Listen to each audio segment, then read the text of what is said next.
বিসমিল্লাহির রহমানির রহিম। আসসালামু আলাইকুম ওয়া রাহমাতুল্লাহ। বা সাথীবৃন্দ, আমাদের আলোচ্য বিষয় 37 নম্বর পাঠ, কিয়ামতের মাঠে আল্লাহ সুবহানাহু ওয়া তাআলা 7 তবকার মানুষ আরশের নিচে ছায়া দান করবে, এই সম্পর্কে কথা হবে ইনশাআল্লাহ। তো ভাই সাথীবৃন্দ, আমরা অনেক কষ্ট করে ভিডিওগুলো বানাই। একটা ভিডিও বানিয়ে আপনাদের কাছে পৌঁছাতে মোটামুটি 3 ঘন্টা সময় লেগে যায়। ভিডিওটা বানিয়ে বক্তব্যটা তৈরি করে তারপরে আবার এডিট করতে হয়, তারপরে ফিরে ওই লেখালেখি করতে হয়, লেখালেখি করার পরে নেটে গিয়ে ছাড়তে হয়। সব মিলিয়ে প্রায় 3 ঘন্টা সময় লেগে যায়। তো আমরা 3 ঘন্টা সময় ব্যয় করে ভিডিওটা তৈরি করে আপনার কাছে পৌঁছাচ্ছি, কিন্তু আফসোস কি বাত এটাই, আফসোসের কথা এটাই যে এই ভিডিওটা খুব বেশি হলে কয় মিনিট, 15 মিনিট 30 মিনিট, কিন্তু এই 30 মিনিট মাত্র 30 মিনিট সময় দিয়ে এই ভিডিওটা কি পুরোটা দেখার সৌভাগ্য হয় না। এই আফসোস কি বাত, অন্যান্য হাবিজাবিতে সময় কেটে যায়, কিন্তু ভালো কথা কিন্তু আমরা শুনতে চেষ্টা করিনি। তো ভাই আমরা প্রত্যেকে পুরো ভিডিওটা সম্পূর্ণ দেখার চেষ্টা করবো ইনশাআল্লাহ। সমস্ত পার্টের সমস্ত ভিডিওগুলো পুরোটা দেখার চেষ্টা করব। সময় খুব দামি, সময় খুব মূল্যবান। সময় এখানে ওখানে ভাই কাটাইলে হবে না, খুব সময় ভালো জায়গাতে লাগাইতে হবে। ওদের ভালো কথা শুনতে শুনতে সময় কাটাই, ফিকির করবো ভাই ইনশাআল্লাহ।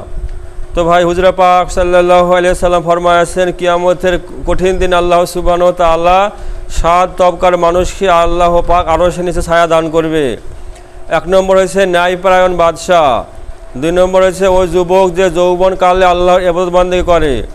3 নম্বর ওই ব্যক্তি যাহার দিল সবসময় মসজিদের সঙ্গে লটকানো থাকে। 4 নম্বর ওই দুই ব্যক্তি যাহার একমাত্র আল্লাহর উদ্দেশ্যে একে অপরকে ভালোবাসে এবং সেই জন্য আমরা পৃথক হয়। আর 5 নম্বর ওই ব্যক্তি যাহাকে কোনো সুন্দরী ভদ্র মহিলা অপকর্মের জন্য নিজের দিকে ডাকে, তখন সে বলে দেয় কি আমি আল্লাহকে ভয় করি, আল্লাহর ভয়ে সে খারাপ কাজ থেকে নিজেকে বাঁচিয়ে নেয়। আর 6 নম্বর ওই ব্যক্তি যে গোপনে সদকা করে, গোপনে দান করে, ডান হাতে দান করে, বা হাতে জানতে পারে না এই 6 নম্বর ব্যক্তি। আর 7 নম্বর ব্যক্তি ওই ব্যক্তি যে নীরবে বসে আল্লাহ জিকির করে আর তার চোখ দিয়ে অশ্রু প্রবাহিত হয়। তো এই 7 তবকার মানুষকে আল্লাহ সুবহানাহু ওয়া তাআলা কিয়ামতের কঠিন দিনে আরশের নিচে ছায়া দান করবে। 1 নম্বর ন্যায়পরায়ণ বাদশাহ, যে বাদশাহ ইনসাফ কায়েম করবে, সঠিক বিচার করবে, জনগণের হক কি পুরা করবে, কারোর প্রতি জুলুম অত্যাচার করবে না, এরকম যে বাদশাহ হবে, আল্লাহর ভয় অন্তরে রাখবে, আল্লাহ হুকুম পুরা করবে, এরকম যে নেক বান্দা হবে, নেক বাদশাহ হবে। তো সে নেক বাদশাহকে আল্লাহ সুবহানাহু ওয়া তাআলা সে কিয়ামতের কঠিন দিনে কি আরশের নিচে ছায়া দান করবে। তো ভাই এগুলো বাদশার কথা, কিন্তু আমার তো বাদশাহ নয়, তাই কি না? তো ভাই যে পঞ্চায়েতের মেম্বার, তো তার যে দায়িত্বে আছে সে দায়িত্ব অনুযায়ী সে যদি সঠিক ইনসাফ করে, তাহলে কী হবে, সেও 7 ব্যক্তির মধ্যে 1 ব্যক্তির মধ্যে গণ্য হবে। এবার আমি হচ্ছে একটা বাড়ি হয়তো লোক, বাড়ির মানুষ, এবার আমি হয়তো বাড়ির মণ্ডল, তো আমাদের অধীনস্থ পরিবার আছে, এদের সঙ্গে কি সঠিক ব্যবহার করতে হবে, এদের সঙ্গে কি ইনসাফ কায়েম করতে হবে। তাহলে কি হবে, তাহলে আল্লাহ সুবহানাহু ওয়া তাআলা আমাকেও কি ওই 7 ব্যক্তির মধ্যে প্রথম ব্যক্তির মধ্যে গণ্য করবে।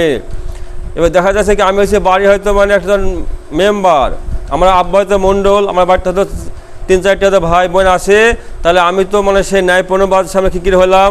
তো ভাই আল্লাহ আমাকে কি শরীরে বাদশাহ বানিয়েছে কিনা, আল্লাহ পাক তো বলে দিয়েছে কালাম পাকে সূরা আল ইমরানের মধ্যে যে আমি দুনিয়াতে কি প্রতিনিধি খলিফা বানাতে চাই। তো মানুষ কি বাদশাহ, খলিফা, আল্লাহ পাক খলিফা করে দুনিয়াতে পাঠিয়েছে। তো যদি আমি একটা বাড়ির মেম্বার হই, তো কি আমি শরীরের বাদশাহ, আল্লাহ আমাকে যে শরীর দিয়েছে, তাই আমাকে চোখ দিয়েছে, মুখ দিয়েছে, হ্যাঁ কান দিয়েছে, হাত দিয়েছে, পা দিয়েছে, যে ব্রেন আমাদের আছে, দিমাগ, এ সমস্ত কিছু আমি বাদশাহ।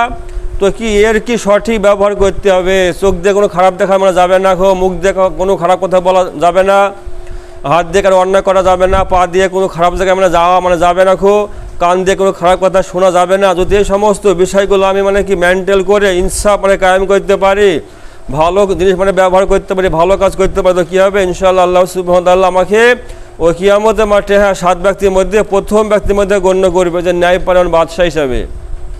আর 2 নম্বর কি বললাম হলো যে ওই যুবক যে যৌবনকালে আল্লাহর ইবাদত বন্দেগী করে।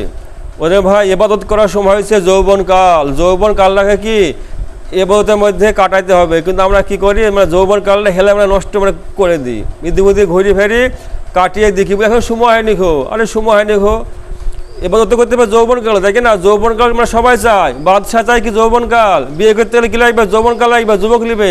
ও বুড়ি লোকের বিয়ে হবে কি হবে না গো? আর বুড়ি লোকের চাকরি তোমরা নিবে না গো। ওই জন্য যৌবনকাল, যে আল্লাহ এত সুন্দর মানে পৃথিবী যে আমাকে মানে দান করেছে, আমার সমস্ত শরীর মধ্যে দিয়েছে, তো সে আল্লাহ সুবহানাহু ওয়া তাআলা কি চায় যে বান্দা মানে যৌবনকালটা আমার ইবাদত বন্দেগী করুক। ওদের ভাই কি যৌবনকালটা আল্লাহর ইবাদত বন্দেগীতে মানে কাটাইতে হবে। আর 3 নম্বর কি বলছে যে যার দিল সবসময় মসজিদে লটকানো থাকে, মানে খেতে খামারে গিয়েছে তো কাজকর্ম করছে, তবুও কি আছে ওর দিল আছে মসজিদে, যে কটা বাজলো মসজিদে যেতে হবে, নামাজ পড়তে হবে, জোহরের নামাজ মানে পড়বো, মানে কটা বাজলো টাইম হয়েছে কি না, একটা মানে মসজিদে একটা টান। সে কাজে কর্মে আছে, মাঠে ঘাটে আছে, ব্যস্ততা, কিন্তু কি ওর দিল আছে মানে মসজিদে, ওর দিলটা আর মনটা আছে মসজিদে। তো এরকম ব্যক্তি যে হবে তাকে কি আল্লাহ সুবহানাহু ওয়া তাআলা কিয়ামতের কঠিন দিনে আরও সে ছায়া মানে দান করবে। ওদের ভাই মসজিদকে নিজের ঠিকানা বানাইতে হবে, বেশি বেশি সময় মসজিদের মানে কি লাগাইতে হবে। মুমিন বান্দার কেন্দ্র হয়েছে কি মসজিদ। ওই যে মসজিদকে নিজের ঠিকানা আমরা বানাইতে হবে। সারাদিন কাজকর্ম যা করলাম বাকি টাইম মসজিদে আমরা লাগাবো ইনশাল্লাহ। তাহলে আল্লাহ আমাদের কী করবে? ওই ভাই 7 ব্যক্তির মধ্যে 1 ব্যক্তির মধ্যে গণ্য করবে। ওই জন্যে বেশি থেকে বেশি সময় মসজিদে লাগাইতে হবে। আর 4 নম্বর কী বলা হলো যে ওই 2 ব্যক্তি যাহারা একমাত্র আল্লাহর জন্যই একে সঙ্গে একে মহব্বত করে ভালোবাসে এবং সেই জন্য পৃথক হয়, সেজন্যই পৃথক হয়ে যায়। আমার ভালোবাসা হবে কার জন্য? আল্লাহর জন্য। ভাইয়ের সঙ্গে ভালোবাসা আল্লাহর জন্য, পাড়া প্রতিবেশীর সঙ্গে ভালোবাসা কার জন্য? আল্লাহর জন্য। আল্লাহর জন্যই ভালোবাসতে বা আল্লাহ পাকের সন্তুষ্টির জন্য। এবং কি সম্পর্ক ছেদ করতে হবে কার জন্য? আল্লাহ পাকের সন্তুষ্টির জন্য। যে সে হয়তো মানে বেদিন হালতে হাতে জিন্দগি মানে কাটাচ্ছে, এত বুঝলে মানে শুনছে না, মানছে না, তো কি ওর সঙ্গে সম্পর্ক ত্যাগ করতে হবে? তাহলে ওর সঙ্গে আমাদের সম্পর্ক মানে কাটালাম কেন? ও আল্লাহর পথে আসছে না, দিনের মধ্যে থাকছে না, এই জন্যে এটা কি হলো? আল্লাহর জন্য হইলো। ওই জন্য ভাই সম্পর্ক রাখতে হবে আল্লাহর জন্য, সম্পর্ক ভাঙতে হবে তাও হচ্ছে আল্লাহর জন্য। তাহলে কি হবে? এই ব্যক্তিও কিয়ামতের কঠিন দিনে আল্লাহ পাক আরশের নিচে ছায়া দান করবে। আর 5 নম্বর কি বলছে? ওই ব্যক্তি যাহাকে কোনো সুন্দরী ভদ্র মহিলা অপকর্মের জন্য নিজের দিকে ডাকিয়ে আসে, বলে কি আমি আল্লাহকে ভয় করি, আল্লাহর ভয়ে কি সে হারাম কাজ থেকে নিজেকে মানে বাঁচিয়ে লায়। এখানে ভাই মহিলা হইতে পারে, পুরুষও হইতে পারে। যে মহিলা ওই মানে খারাপ কাজ থেকে নিজেকে মানে কি মানে বাঁচাবে, সেই মহিলাও কি আরশের নিচে ছায়া মানে পাবে। ওই জন্য ভাই এই যৌবনকালটা কি আমাকে কন্ট্রোল করতে হবে, হারাম কাজ থেকে মানে বাঁচাইতে হবে। হাদিস পাকে এসেছে যৌবনকাল হয়েছে পাগলামির শাখা, যৌবনকাল হয়েছে পাগলামির শাখা, আর মহিলার হয়েছে কি শয়তানের জাল। যেমন জেলেরা কী করে, জেলেরা যেমন মানে জাল দিয়ে মাছকে ধরে কিনা, তো ওই শয়তান কী করবে? মহিলা দেখে জাল হিসাবে ব্যবহার করে এই পুরুষ দেখে কি মানে ধরবে, পাকড়াও করবে। ওদের ভাই এই মানে জাল থেকে বাঁচতে হবে, মহিলা থেকে মানে বাঁচতে হবে। ওই জন্য কোনো অবস্থায় কি হারাম কাজ করা যাবে না। তাহলে কি হবে? আমার ওই আখিরাত ভাই হাতছাড়া হয়ে যাবে, দুনিয়ার ক্ষণস্থায়ী ধোঁকা। আসল তো সুখ ভোগ করবে বান্দা জান্নাতে, তাই কি না? জান্নাতকে সম্মুখে রেখে দুনিয়ার যে কি সমস্ত পরীক্ষা উত্তীর্ণ হতে হবে, সবুর করতে হবে, আল্লাহ হুকুমতকে জিন্দেগি অতিবাহিত করতে হবে, করবেন ইনশাল্লাহ। আর 6 নম্বর কী বলছে? যে ব্যক্তি গোপন নামে দান করে, যে দান করিয়ে মানুষকে বলিয়ে মানে বেড়ায় না, মানুষের উপকার করিয়ে মানুষকে মানে বলে না, খুব নেকির কাজ করে কি মানে গোপন রাখে, গোপন করে।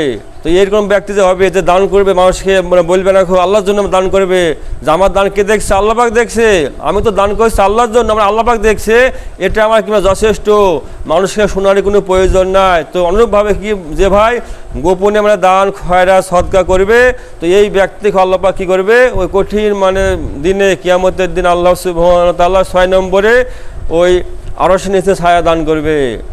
আর 7 নম্বর বলা হয়েছে ওই ব্যক্তি, 7 নম্বর ওই ব্যক্তি যে নীরবে বসিয়ে আল্লাহ জিকির করে, গোপনে নিরালা একা বসে আল্লাহ পাকে জিকির করে, আর তো তার চোখ দেখে অশ্রু প্রবাহিত হয় ওই জাহান্নামের ভয়ে, নিজের কৃত মানে কর্মের জন্য নিজেকে মানে কি কমজোর মনে করে, আমি দুর্বল, আমি হয়তো গুনাহ হয়ে গেছে, ওই জন্য নিজের গুনাহকে মনে করে আল্লাহর কাছে কি ক্ষমা চায়, মাপ চায়, তওবা করে, ইস্তেগফার করে, আল্লাহ ভুল হয়ে গেছে মাফ করো। ওই জাহান্নামে সহ্য করতে পারবে না, ওই জাহান্নামের ভয় করে। তো কি বলা হয়েছে? এই ব্যক্তিকে আল্লাহ পাক কী করবে? কিয়ামতে সেই কঠিন দিনে আরশের নিচে ভাই ছায়া দান করবে। ওরে ভাই আমাদেরকে প্রত্যেকটা মুহূর্ত খেয়াল রাখতে হবে, দেখতে হবে যে আমি এই 7 ব্যক্তির মধ্যে পড়ছি, তো আমাকে দেখতে হবে, মিলাতে হবে আমি 7 ব্যক্তির মধ্যে পড়ছি কিনা। 1 নম্বর কি? ন্যায়পরায়ণ বাদশাহ। আর 2 নম্বর ওই ব্যক্তি যে যৌবনকালে আল্লাহর ইবাদতবন্দি করে, ওই যে ভাই যৌবনকালে আল্লাহর ইবাদতবন্দি করতে হবে। আর 3 নম্বর কি, সবসময় মসজিদের সঙ্গে জুড়ে থাকতে হবে, মসজিদে সম্পর্ক রাখতে হবে। আর 4 নম্বর কি, 4 নম্বর হচ্ছে কি যে একমাত্র ভালোবাসা করতে হবে আল্লাহর জন্য এবং পৃথক হতে হবে আল্লাহর জন্য। আর 5 নম্বর, ওই ব্যক্তি যাকে কোনো মানে সুন্দরী ভদ্র মহিলা হারাম কাজের দিকে ডাকে আর সে আল্লাহর ভয় করে, আল্লাহর ভয় হারাম কাজ থেকে মানে বেঁচে থাকে, সে মহিলা হোক বা পুরুষ হোক, যে এরকম পরিস্থিতিতে হারাম কাজ থেকে নিজেকে বাঁচিয়ে নেবে, তাকে আল্লাহ সুবহানাহু ওয়া তাআলা ওই আরশ নিচে ছায়া দান করবে। আর 4 নম্বর কি, যে গোপনে দান করে, গোপনে সদকা করে, ডান হাতে দান করলে বা হাতে জানতে পারে না। আর 7 নম্বর, যে নিরালায় বসে আল্লাহ জিকির করে আর তার চোখ দিয়ে অশ্রু প্রবাহিত হয়। এই হচ্ছে এবার 7 ব্যক্তি।